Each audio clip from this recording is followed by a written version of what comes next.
Hello and good afternoon. This is the progress I've made on Jinty Mark II.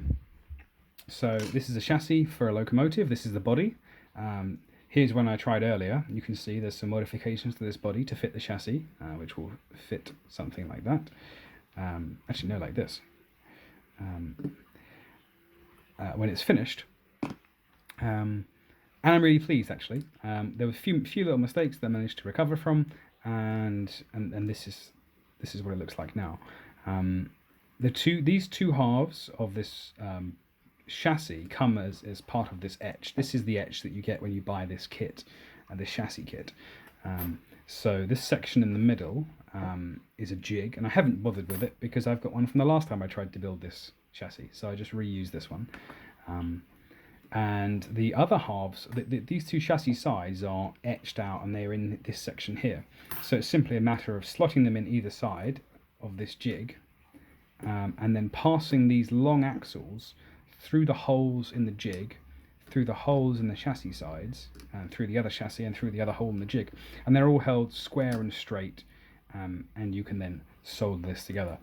Now you're probably wondering, if this is just a single piece of metal, how do you stop it from shorting out?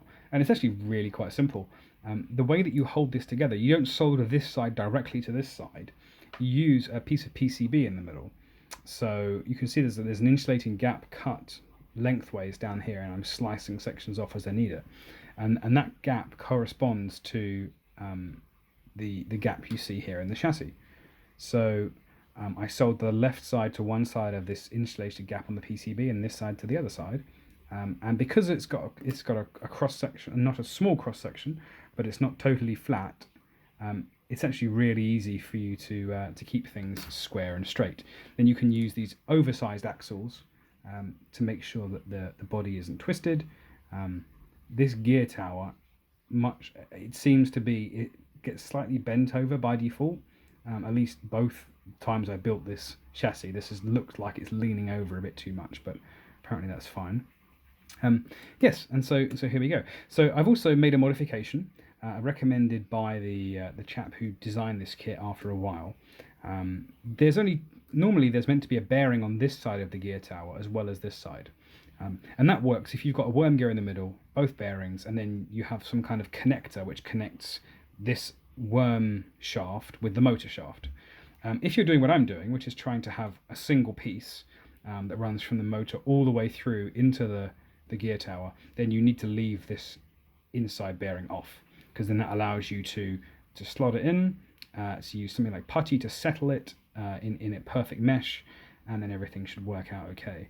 I made that mistake the first time I built it. I tried to use both bearings, and then I tried to have a motor shaft that ran all the way through instead of with a connector, and it was slipping, which was a bit of a bummer.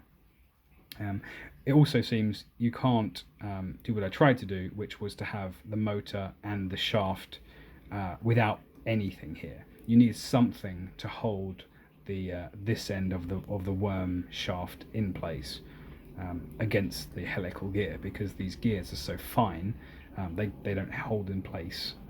There's flex even in this shaft, as minute as it is. It means this bumps up and down instead of turning. So that's as far as we've got. It's a couple of hours work. It's only my second time doing this. It looks like it's going better than the first time. And so yeah, the next time you see this, hopefully it will have wheels and it may be rolling. And if it doesn't have wheels, it should at least have the gear tower in. So I'll let you know how that goes.